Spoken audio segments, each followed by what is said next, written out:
কোথায়? ওই এলাকাতে, ওই জায়গায় যেখানে নবীর কালেমা নাই সেখানে। জোরে বলুন সুবহানাল্লাহ। যেখানে নবীর কালেমা নাই, কালেমার প্রচার করতে বেরিয়ে গেছে, হাতে কিছুই নাই, সামান নাই, যুদ্ধ করার কোনো সামান নাই, পায়দল হেঁটে চলে যাচ্ছে। আর ওই এলাকায় পৌঁছেছে যেখানে নবীর দুশমন পালা লেগে আছে। এ ব্রাদার ওই জায়গাতে গিয়ে যেমনই পৌঁছেছে না কালেমার ডাঙ্কা বাজাতে আরম্ভ করেছে, লা ইলাহা ইল্লাল্লাহু মুহাম্মাদুর রাসূলুল্লাহ সাল্লাল্লাহু আলাইহি ওয়াসাল্লাম। তো কিছু ব্যক্তি মুসলমান হতে আরম্ভ করেছে, নবীর কথা শুনে কিছু ব্যক্তি কালেমা পড়তে আরম্ভ করে দিয়েছে। এভাবে একদিন, দুদিন, 3 দিনের মধ্যে কয়েকশো কালেমা পড়ে নিয়েছে। চট করে বাদশার কানে কিন্তু এই খবরটা পৌঁছে গেল কি একজন 3টা ভাই তারা নবীর কালেমা প্রচারের জন্য বেরিয়ে গিয়ে আমাদের দেশটাকে প্রচার করতে আরম্ভ করেছে। এই 3 ভাই কারা? একটার বয়স হলো 8 থেকে 10, অপারটার হলো 13 থেকে 14, তার আর বড়টার হচ্ছে আপনার 16 থেকে 18। এই বৎসরের ছেলে 3টা কালেমা প্রচার আরম্ভ করেছে বলে তাই নাকি তাদেরকে ধরে নিয়ে আসো। বাদশার হুকুম, উজির গেল, যাওয়ার পরে তাদেরকে গ্রেফতার করে বাদশার কাছে হাজির করা হলো। নবী, জিন্দা নবী, রহমতের ভান্ডার, দয়ার সাগর নবী মুহাম্মদ আরবি সাল্লাল্লাহু আলাইহি সাল্লাম বলতেছে, ঈমান যদি হয়, ঈমানিয়াতের জজবা যদি লক্ষ্য করতে হয়, এদের 3 ভাইয়ের দিকে একবার যদি দর্শন করে, একবার তাদের জীবনী শ্রবণ করতে পারে, ঈমান তাজা হয়ে যাবে, আমলদার হয়ে যাবে, নামাজি হয়ে যাবে, মুত্তাকিন হবে। এই ব্রাদার আল্লাহ ওয়ালাদের সঙ্গ লক্ষ্য করতে পারবে। এই ব্রাদার মিল্লাত ইসলামিয়া এরা 3 ভাই আপনার বাদশার কাছে হাজির করা হলো। 3 ভাইকে বাদশার কাছে হাজির করে নিয়ে তাদেরকে জেলের মধ্যে ভরা হলো, জেলখানায়। বলছে তোরা কালেমা বন্ধ করতে হবে। বলে না, নবীর কালেমা পড়েছি প্রচারের জন্য, কালেমা পড়েছি ঈমানিয়াতের জজবা নেওয়ার জন্য, কোনো আপনার কোনো কাফের মুশরিকের বদলা নয়। একদিন কেটে গেল, 2 দিন কেটে গেল, 3 দিনের পর বাদশা বারবার বলে তোরা একবার বন্ধ করে দে কালেমা, আমাকে খোদা বলতে খাওয়াবো, পিঁধাবো, দিব, ধন্দল। বলে আমরা খেতে চাই না, তোমার টাকা চাই না, পয়সা চাই না, জমিদারি নাই। এমনকি বাদশা গিফট ব্যবহারের জন্য বলতেছে তোমাদের 3 ভাইকে আমার দামি 2-3টা মেয়ে আছে, তোমাদের সঙ্গে বিবাহ দিয়ে দেব। বলে বাদশা রে, আমাদের বিয়ে দামি কেন? আমাদের বিয়ের দরকার নাই, আমাদের জন্য চিন্তা করতে হবে না। আল্লাহ আমাদের খাওয়াবে, আমাদের পিতাবে, আমাদেরকে দেখাবে, আমাদেরকে রব্বুল আলামিন রক্ষা করবে। তোমার কাছে আমাদের কোনো সাহায্য দরকার না। কত বড় দামি ঈমান, কত বড় ঈমানের জজবা। 3 ভাইকে বের করা হলো। বাদশা বলতেছে একবার আমাকে খোদা বল। বলে শোনো বাদশা, তুমি দুনিয়া মানুষ গো, তোমার আল্লাহ এক, ওয়াহদাহু লা শারীকা লাহু, যার কোনো শরীক নাই।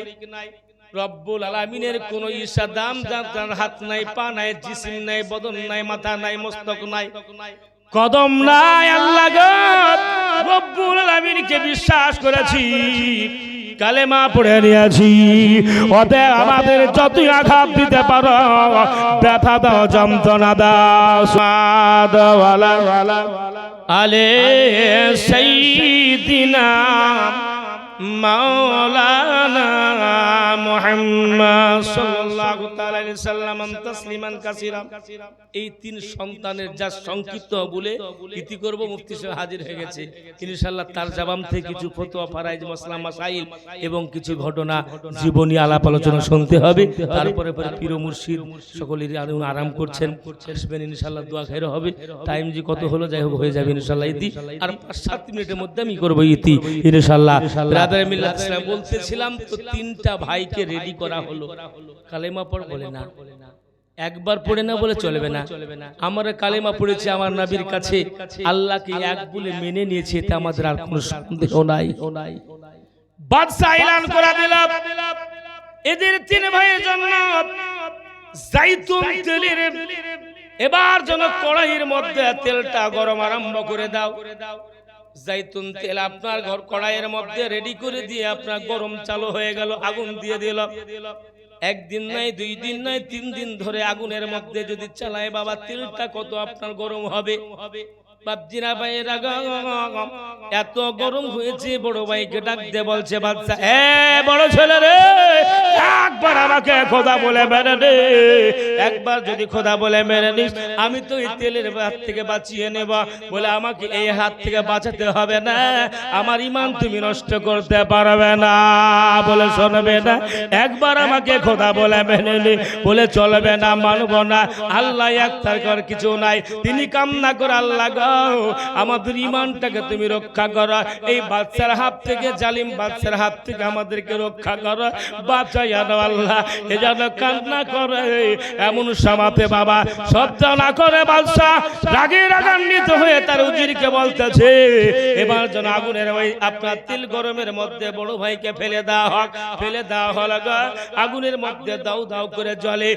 মেজো ভাই, ছোট ভাই আল্লাহর কাছে আরজ করে, আল্লাহ আমার বড় ভাই তো শহীদের দরজা পেয়ে গেল, আল্লাহ আমাদের ঈমানকে রক্ষা করে রব্বুল আলামিন গো, এই রব্বুল আলামিন আমার বড় ভাইয়ের সঙ্গে বানাইয়া দাও গো আল্লাহ। আল্লাহর কাছে দোয়া করছে, এটাই বাঁচার জন্য নয়, আল্লাহ ঈমানকে বাঁচাতে পারি, এটাই 2 সন্তানে দোয়া করে। জোরে বলুন সুবহানাল্লাহ। 2 ছেলেতে এটাই দোয়া করছে, আল্লাহ গো আমরা ঈমানটাকে বাঁচাতে পারি, আম্মু যেন শহীদের দরজা পেয়ে যায়। জোরে বলুন সুবহানাল্লাহ। এ ব্রাদার, সঙ্গে সঙ্গে মেজো ভাই মেজো ছেলেকে বলতেছে, তুই একবার কালেমা পড়, দেখ তোর চোখের সামনে তোর বড় ভাই তিল গরমের মধ্যে বড় কষ্ট পায়, আঘাত পাচ্ছে রে, একবার তুই বল বল। বলে আমরাও চাই, আমাকে ফেলে দাও, চিন্তা নাই, কিন্তু আমাদের কালেমা উঠাতে পারবে না। আমার নবীর প্রেম আমাদের দিলের মধ্যে কি আছে গো, আমরা কালেমা প্রচার করতে বেরিয়েছিলাম, তোমার জন্য সহ্য হলো না, তুমি যেন নিজেকে খোদা দাবি করেছ, তোমাকে আমরা খোদা বলতে মানতে নাই। তবে আমাদের যা ইচ্ছা তাই করতে পারো, আঘাত দিতে পারো, ব্যথা দিতে পারো, যন্ত্রণা দিতে পারো, আমাদের চিন্তা নাই।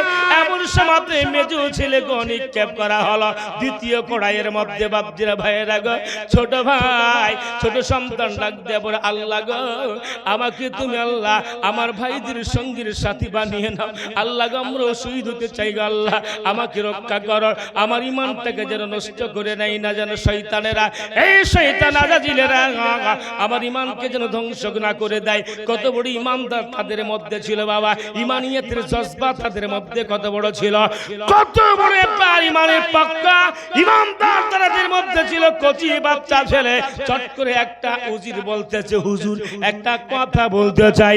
বলে কি কথা? বলো বলো। কথা অন্য নয়, এই বাচ্চাকে আপনি আগুনের মধ্যে না দিয়ে গরম তেলের মধ্যে নিক্ষেপ না করে একটা কাজ করুন। বলে কি? আমার বাড়িতে একটা সুন্দরী রূপসী কন্যা নারী আছে, রাস্তার পথ দিয়ে বেরোলে পরে আমার মেয়ের দিকে হাজারো যুবকেরা পাগল হয়ে যায়, এই বাচ্চাকে আমার হাতে দিয়ে দে, আমার মেয়েটা সিধা করে দিবে, আমার আপনার মহব্বতে আসতে পারবে, তোমাকে খোদা বলে মানিয়ে নিতে পারে। বলে তাই নাকি? বলে হ্যাঁ ঠিক আছে, তোর হাতে হাউলাতে দিয়ে দিলাম, তোর কাছে দিয়ে দিলাম, যা আজকে রাত্রি বেলাতে রিমান্ডটাকে নষ্ট করতে হবে। বলে ঠিক আছে হুজুর। এই খবর নিয়ে চলতে আরম্ভ হলো। চলতে চলতে বাড়িতে গেলেন, সন্ধ্যাবেলাতে বেটিকে ডাকতে বলে, হ্যাঁ বেটি রে একটা কথা বলতে চাই বেটি। বলে আব্বা হুজুর বলুন বলুন। বলে বেটি রে এই যুবক দেখতে পাচ্ছ? বলে হ্যাঁ। এই যুবকের ঈমানটাকে নষ্ট করতে হবে, কারণ হলো তুমি যখন আমার গ্রামে এলাকাতে যখন বেরিয়ে যাও, তোমার যুবকেরা তোমাকে দেখে পাগল হয়, কত রকম ভাষা বলে, কত রকম নোংরা কথা বলতে থাকে, তোমাকে দেখে পাগল প্রেম হয়ে যায়। অতএব এই বাচ্চাকে তোমার আয়ত্তে আনতে হবে। বলে আব্বা যান আমার বেশি টাইম লাগবে না আব্বা গো, চিন্তা করেন না বাপজিরা ভাইয়েরা। এবার জানা ওই বাচ্চাকে কাছে আপনার দেওয়া হলো, একটা ঘরের মধ্যে প্রবেশ করে দেওয়া হলো, আর এই যুবতীকে একটা উলঙ্গ করে ঘরের মধ্যে দেওয়া হলো। ওই সন্তান সিজদায় পড়ে কান্না করছে, আল্লাহ আমার ইমানটাকে বাঁচিয়ে দাও, এই শয়তানের হাত থেকে আল্লাহ বাঁচিয়ে দাও রব্বুল আলামিন। আমার ভাইরা দুই ভাই শহীদের দরজা পেয়ে গেল। আল্লাহ আমি যদি পেয়ে যেতাম তো শান্তি পেতাম। আল্লাহ গো এই শয়তানের হাত থেকে বাঁচায়া না। এ দোয়া চলে এমন সব আপনার না করে ভাবতে রাত্রি কেটে যাওয়ার মধ্যে ওই যুবতী বারবার তার রূপটা দেখায়, তার উলঙ্গ অবস্থা হালটা দেখাতে থাকে। আর ডাক দিয়া বলে, রে বাবা, হে বাবা যুবক, তোর কি একবার আমার দিকে নজরটা পড়লো না? একবার আমাকে দেখে রে, আমি কত বড় দামি। আমাকে এই অবস্থা না দেখে যারা পোশাক পরিধান করে নিয়ে আমি বেরিয়ে যাই, যুবকেরা পাগল হয়ে যায়। আর আজ আমি তোর সামনে এত উলঙ্গ অবস্থায় রয়েছি, আমার সমস্ত পাশগুলি দেখার মতন তোর ক্যাপাসিটি আছে। একবার তাকায়া দেখ, আমার রূপটা দেখলে পরে তোরা ময়া মমতা আসবে রে, আমার দিকে খেল হয়ে যাবে। সঙ্গে সঙ্গে বলে কথাবার্তা নাই, মেয়েদের সঙ্গে যুবতী মেয়েদের সঙ্গে আমার জন্য হারাম, কথা বলতে চাই না। সিজদায় পড়ে নজর নহে কান্না করতেছে, চোখের পানি ঝরায়া ঘরের মধ্যে বাপজির আগে পানি বন্যা হয়ে গেছে। এদিকে মেয়েটি বড় টেনশনে পড়ে গেল, আল্লাহ গো এত বড় দামি জিনিস যার আল্লাহর কালামের মধ্যে, আমার নবীর বাপরার মধ্যে, আমার নবীর কালেমার মধ্যে এত প্রেম মোহব্বত ভরা গো আল্লাহ, আমি জানতে পারি নাই, আমি বুঝতে পারি নাই। এই রব্বুল আলামিন আমি এই কাজ করব না। যুবককে ডাক দিয়ে বলতেছে, রে যুবক, আমি আর দেরি করো না, একটা কাজ করো। বলে কি? আমরা এই ঝুঁকি থাকতে, এই রাত্রি থাকতে আমরা চলো এক জায়গা পালিয়ে যাই। এই গ্রামে থাকবো না, এই দেশে থাকবো না, এই মহল্লায় থাকবো না, এই জালিম শয়তান বাদশার এলাকাতেই আমাদের থাকার দরকার নাই। একটা কাজ করি, চলো যাই একটা সামান ঘোড়া নিয়ে নি, আমরা পালিয়ে যাব অন্য দেশে, যেই দিকে আমার নবীর বার্তা আছে, সাহাবীরা রয়েছে, ওই দিকে আমরা চলে যাব। তাই সঙ্গে সঙ্গে ওই যুবক রেডি হয়ে গেল এবং যুবতীও রেডি হয়ে গেলেন। বাবা চলতে আরম্ভ, ঘোড়ায় চেপে গেছে, চলতে আরম্ভ করেছে। আমার আল্লাহ বলে, জিবরাইল চলে যা, ওই তাদের দুই ভাইকে সাথে করে নেবে যারা আল্লাহ রাস্তায় শহীদ হয়ে গেছে। তাদের মুর্দা নয়, তারা জিন্দা জীবিত, তাদেরকে সাথে করে নিয়ে তুই থাকবি উকিল। আর বাপজিরা তাদের দুইজনকে সাক্ষী বানিয়ে আমার ওই দুই সন্তানে এবং একটা যুবক আর যুবতীর বিবাহটা দিয়ে তাদের মধ্যে হালালি করায়া দে। চলে যা। জিবরাইল আমি দুই ভাইকে সাথে করে নিয়ে পেছন থেকে হামলা করেছে। তারা ঘোড়ায় আগে বাড়তে আরম্ভ করেছে। যত আওয়াজ পায় তারা ভয় পায়, মনে হয় বাদশার লোক আছে, আমার আব্বার লোক আছে, মনে করে নিয়ে বাবা তারা ঘোড়া আরো চালু করেছে, আগে বাড়তে আরম্ভ করেছে। বহুদূর চলে গেছে, চট করে ভাইয়ের আওয়াজ দিয়ে বড় ভাই বলে, এ ছোট ভাই রে, একটু দাঁড়াইয়া যা ভাই, আমি তোর ভাই রয়েছি, মায়ের ভাই, মায়ের সন্তান, একই মায়ের সন্তান, একই রক্তর সন্তান রে ভাই। চট করে ভাইয়ের আওয়াজ শুনেছে, বড় ভাইয়ের আওয়াজ খবরটা নিয়ে নিয়েছে, মেজো ভাইয়ের খবরটা আওয়াজ পেয়ে গেছে, শুনে নিয়ে বড় টেনশন পড়ে গেল। আল্লাহ গতকালকে সে তো শহীদ হয়ে গেছে, আবার কেমন করে আজকে আমাকে আওয়াজ দেয়? বড় চিন্তায় পড়ে গেল, টেনশন পড়ে গেছে। এত টেনশনে চট করে ঘোড়াকে থামকে দাঁড়িয়ে দেওয়া হলো। বলে ঠিক আছে, একটু দাঁড়িয়ে যাওয়া হলো।